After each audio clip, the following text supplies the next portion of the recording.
بسم الله الرحمن الرحيم لا يتدبرون القرآن تو کیا یہ لوگ قرآن میں ذرا بھی غور نہیں کرتے یا ان کے دلوں پر تالے پڑے ہوئے ہیں؟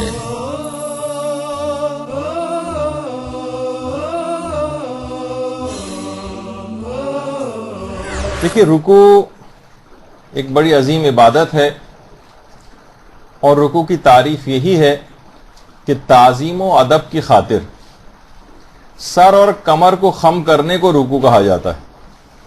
رکوع کے معنی یہی ہیں کہ تعظیم کے لیے اور ادب کی خاطر سر اور کمر کو خم کرنا۔ اس عظیم عبادت کو اصحاب ائمہ اور پیغمبر اسلام علی الخصوص اور ائمہ معصومین علیہم السلام، اللہم صلی علی محمد و علی محمد،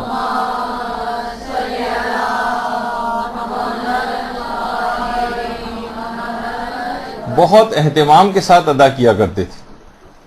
اصحاب میں اویس قرنی کے متعلق یہ بات ملتی ہے ان کی سیرت میں کہ وہ قرار دیتے تھے کہ آج کی پوری رات رکوع کی رات ہے، آج کی پوری رات سجدے کی رات ہے، اور طویل ترین رکوع اور طویل ترین سجدے انجام دیا کرتے تھے۔ نمازوں میں طویل ترین رکوع کرنا ایک بہت ہی اہم مسئلہ ہے، روحانیت کو بڑھانے کے حوالے سے بھی۔ جتنا رکوع طویل ہوگا اس کے فائدے بھی اتنے ہی زیادہ ہوں گے جو آگے چل کر آنے والے۔ دیکھیں، قرآن کے اندر رکوع کا الگ سے تذکرہ آیا ہے، وَأَقِيمُوا الصَّلَاةَ وَآتُوا الزَّكَاةَ وَارْكَعُوا مَعَ الرَّاكِعِينَ، نماز قائم کرو اور زکوٰۃ دو اور رکوع کرنے والوں کے ساتھ رکوع کرو۔ یعنی الگ سے قرآن نے رکوع کا ذکر کیا۔ اسی طریقے سے حضرت مریم کو قرآن میں حکم آیا، یا مریم اقنتی لربک واسجدی وارکعی مع الراکعین، اے مریم خدا کے حضور خشوع و خضوع اختیار کرو یا خدا کی اطاعت کرو، اور خدا کے حضور سجدہ کرو اور رکوع کرو رکوع کرنے والوں کے ساتھ۔ یعنی الگ سے سجدے کے بعد رکوع کا بھی تذکرہ ایک عبادت کے طور پر الگ سے بھی کیا گیا۔ اور قرآن میں کتنی ہی جگہوں پہ بار بار اس کا تذکرہ آتا ہے کہ یا ایھا الذین آمنوا ارکعوا واسجدوا، کہ رکوع کرو اور سجدہ کرو۔ یعنی اس کا مطلب یہ کہ رکوع الگ سے بھی ایک، یعنی اس کی بڑی اہمیت قرآن نے دلائی۔ علامہ طبرسی نے اپنی کتاب مجموع البیان میں، تفسیر مجموع البیان کی پہلی جلد میں یہ بات لکھی ہے کہ جب پیغمبر اسلام ختمی مرتبت صلی اللہ علیہ وآلہ وسلم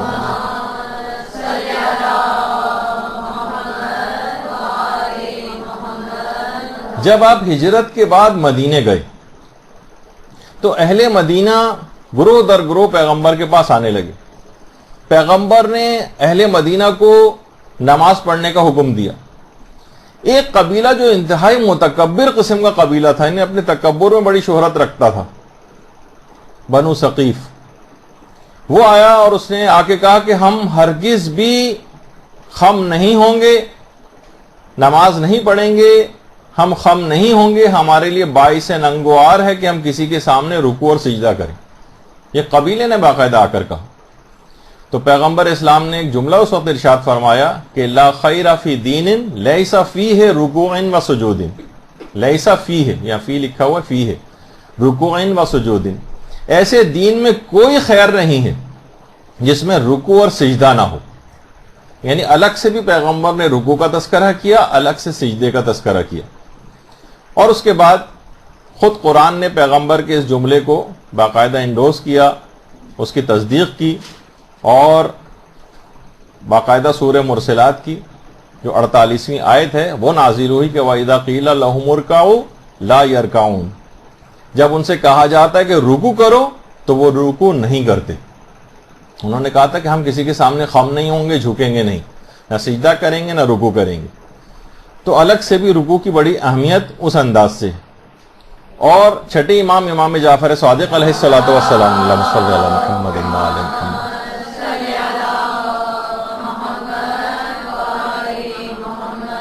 چھٹے امام سے مروی یہ روایت شیخ صدوق نے اپنی کتاب من لا یحضرہ الفقیہ میں نقل کی ہے کہ امام فرماتے ہیں کہ 5 چیزوں کے بغیر نماز باطل ہے. اس میں پہلی چیز ہے وضو. اگر کسی کا وضو نہیں ہے تو ظاہر ہے کہ نماز باطل ہوگی. وقت اگر آیا نہ ہو اور اس سے پہلے نماز پڑھ لی جائے. اکثر لوگ کہتے ہیں کہ بھئی اتنی صبح صبح ہمیں ڈیوٹیز کے اوپر جانا پڑتا ہے دوران، تو کیا ہم یہ کر سکتے ہیں کہ کچھ وقت پہلے نماز پڑھ کے؟ اکثر سنجیدہ قسم کے افراد کو یہ سوال پوچھتے دیکھا گیا کہ ہم نماز فجر سے پہلے ہمیں نکلنا ہوتا ہے تو ہم پہلے سے نماز پڑھ کے چلے جائیں. نہیں، اب اگر اس دوران ممکن نہیں ہے تو آپ کو بس میں ہی یا ٹرین میں یا کسی بھی جگہ سواری پر بھی آپ کو نماز پڑھنا، لیکن وقت سے پہلے نہیں پڑھ سکتے. اسی طریقے سے قبلہ، اس کے ایک الگ احکام ہیں. اگر کسی کو قبلہ صحیح پتہ ہے تو آغا سیستانی تو فرماتے کہ معمولی سا قبلے میں انحراف بھی جائز نہیں. ہاں اگر کسی کو صحیح طور پہ قبلہ پتہ نہ ہو اور اندازے سے پڑھ لے تو اس کے کچھ مسئلے الگ ہیں. تو اچھا، اس کے علاوہ 2 چیزیں اور ذکر کی امام نے. رکوع، کیونکہ واجبات رکنی میں سے ہے رکوع، اور اگر کوئی شخص رکوع کو انجام نہ دے تو اس کی نماز باطل ہے، اور 2 سجدے مل کر بھی رکن بنتے ہیں. تو یہ 5 چیزیں ایسی امام نے فرمائیں جس کے اندر رکوع کا الگ سے تذکر آیا کہ جن کے بغیر نماز باطل ہے، جن کا خیال رکھنا ہوتا ہے. اچھا، ایک چیز آتی ہے روایات میں بہت زیادہ کہ مکمل رکوع کرنا. یہ مکمل رکوع کیا ہے؟ یعنی پورے آداب اور تمام فقہی مسئلے اور اس کی شرائط کے مطابق رکوع کرنا. اس کی بہت زیادہ اہمیت ہے، اور یہی وجہ ہے کہ ہمارے 5ویں امام محمد باقر علیہ الصلوۃ والسلام، اللہم صلی علی محمد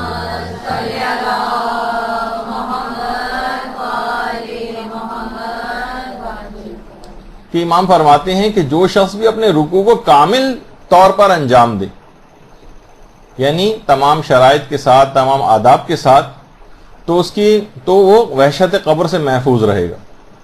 وحشت اس کی قبر میں داخل نہیں ہوگی.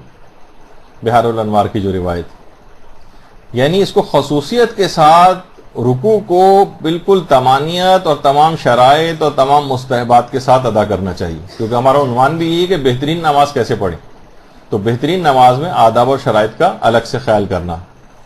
اور پیغمبر نے تو یہاں تک وہ جملہ ارشاد فرمایا ہے کہ جس کا رکوع اور سجدہ کامل نہ ہو اس کی نماز بھی باطل ہے. رکوع اور سجدے کو بھی کامل ہونا چاہیے، کامل. اچھا، جو شخص کامل طور پر رکوع اور سجدہ انجام نہ دے، ایک مسئلہ یہ ہے، روایات میں بھی اس کا تذکرہ آیا، تو دیکھیں اس لحاظ سے بھی کہ وحشت قبر کا مسئلہ واقعی ایک ایسا مسئلہ ہے کہ اس سے بچنے کا ایک طریقہ بتایا گیا، یعنی قبر کے عذابوں سے بچنے کا طریقہ، وحشت قبر سے بچنے کا طریقہ، کہ اس کے اندر کامل رکوع انسان کرے. تو انسان یہ صرف اس وجہ سے تاکہ آپ سوچیں کہ واقعی اس موقع پر ہمیں ان چیزوں کی کتنی ضرورت پیش آئے گی جو ہم اتنے سرسری طریقے سے اپنی عبادت کو انجام دے رہے ہیں. رکوع کے اندر کوئی کیفیت نہیں ہے، کوئی بس گئے اور سیکنڈز کے اندر ہم کھڑے ہو گئے، نہ ہم نے اس کے آداب کا خیال کیا، نہ اس کی مزید شرائط کا خیال کیا، بس ایک فارمیلٹی ہے کہ جو پوری کی. لیکن اس کا فائدہ کتنا زیادہ ہے یہ اس موقع پر جب انسان واقعی اس کا محتاج ہوگا تو اس کو پتہ چلے گا. ورنہ کیا ہے، مستدرک الوسائل میں باقاعدہ ہے کہ نماز میں چوری کرنا. کہا کہ سب سے بڑا چور وہ ہے کہ جو نماز میں چوری کرتا ہے. لوگوں نے کہا یا رسول اللہ، نماز میں بھی کیا چوری ممکن ہے؟ فرمایا ہاں، اگر کوئی شخص رکوع اور سجدے کو کامل طریقے سے انجام نہ دے، صحیح طریقے سے انجام نہ دے، تو یہ گویا وہ نماز کے اندر چوری کر رہا ہے. اکثر لوگوں کو آپ نے دیکھا ہوگا کتنی تیز رفتاری کے ساتھ، خاص طور پہ بچے، نوجوان، چونکہ نمازوں میں جن کا بالکل دل نہیں لگتا ہے، شاید 1-8 سیکنڈ کے لیے رکوع میں جاتے ہیں اور فوراً کھڑے ہو جاتے ہیں. ان کے لحاظ سے بھی اور بہت سارے بڑوں کو بھی یقیناً دیکھا گیا ہے، مساجد کے اندر دیکھا گیا ہے، پیش امام سے پہلے ہی ہر وقت کھڑے ہونے کی فکر میں رہتے ہیں رکوع سے بھی لوگ. تو یہ نماز میں چوری کہلاتی ہے. برحمتك يا أرحم الراحمين وصلى الله على محمد وآله الطاهرين.